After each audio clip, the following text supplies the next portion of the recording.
Hello CRiVA, my name is Nikki Rutter and this is my research presentation on child-to-parent violence, insights into its early stage dynamics in primary school children. I'm going to present my research using stop motion animation, so that means I'll be using Lego figures, stop motion writing and some stick people. It's a bit different, but I hope you enjoy it. Off we go!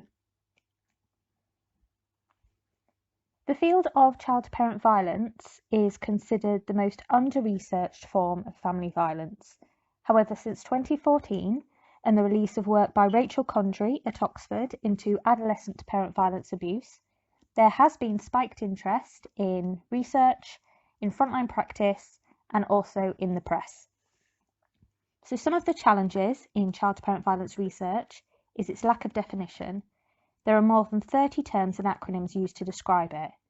So it's no wonder that it's considered a hidden form of family violence when not only parents stigmatised and isolated, but practitioners, researchers and parents often don't realise they're talking about the same set of problems. So most existing research focuses upon the cause of childhood violence towards parents.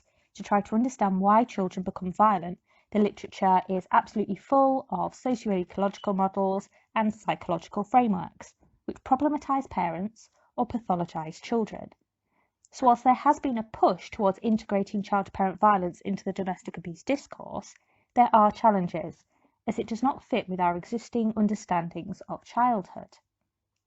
So because this is an emerging area of research, I have opted to avoid positioning myself within any specific theoretical framework.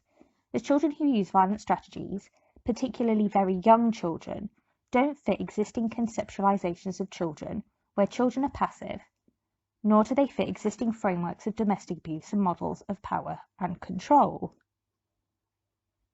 So this challenge has resulted in the production of policy, guidance and research that focuses upon the impact of adolescent-to-parent violence, as it's much easier to integrate adolescence into our existing schematics of childhood power and violence than it is to integrate much younger children.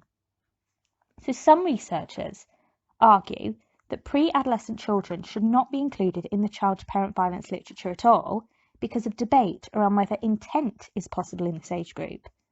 For example, Australian researchers have posited that young children are developmentally incapable of any intent to manipulate, control, or harm.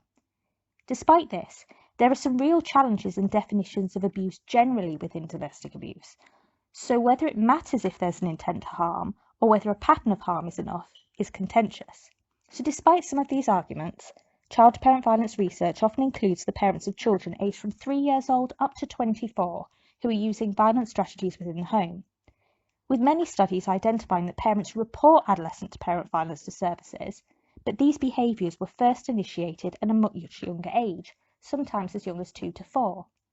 So furthermore, there are groups at higher risk of initiating child-to-parent violence: care-experienced young people, children with special educational needs, those who have experienced domestic abuse or other traumas, all of which arguably impedes their ability to regulate their emotions and impairs their intent to harm.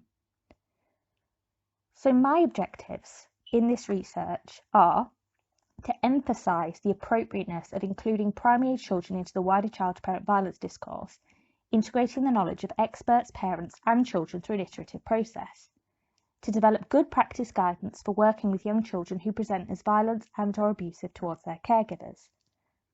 So based on the previous literature, my research questions include 1. How do primary age children understand their experiences of being violent and/or aggressive? 2. Should primary age children be included in research into child-to-parent violence? 3. What can an exploration of primary age children's violence within the home add to the wider literature on child-to-parent violence? And 4. What is considered good practice by experts in the field of child-to-parent violence in relation to understanding the violence of young children? So for this research, I have identified 3 major stakeholders: children who use violent strategies, the caregivers of children, these are the ones experiencing violence, and experts in the field who specialise in supporting families living with child-to-parent violence. The 3 different stakeholders have their own perspectives, experiences and priorities in regards to child-to-parent violence.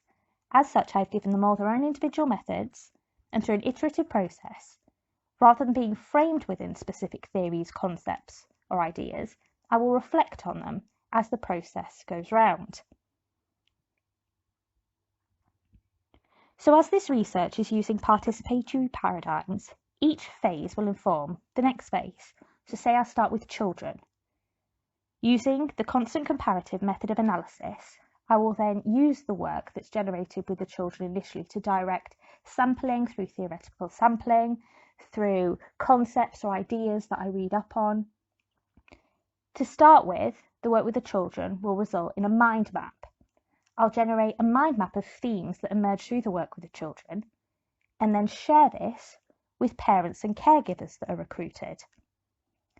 The parents and carers will reflect on these themes, and that will inform what I do next with the children, so on and so forth. That comes together to the work that would be done with experts. So there are two forms of experts: experts by experience and expert practitioners. As most expert practitioners work with children over the age of 10 because they're based in youth offending services, I will also expect them to be working with an adolescent who was violent within the home but began these behaviours whilst in primary school, or has a younger sibling who presents with similar behaviours. Experts by experience will have an adult or adolescent child who was violent in the home, but this behaviour must have started when the child was in primary school. With children, I aim to use an ethnomimetic method, which is an integration of storytelling, creative methods, and observation. I will recruit children from primary special schools where the children have social, emotional, and mental health need as their primary need on an education, health, and care plan.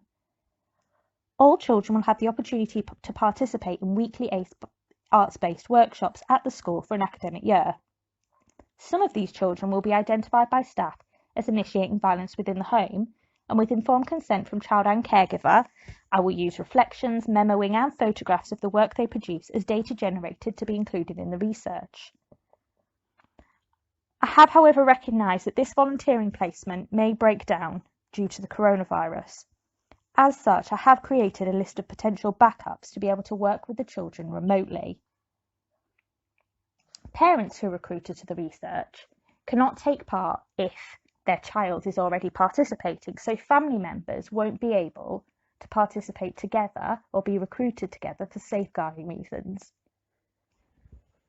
Parents will be able to reflect on the work that is generated with children, as well as what they would like from the research itself.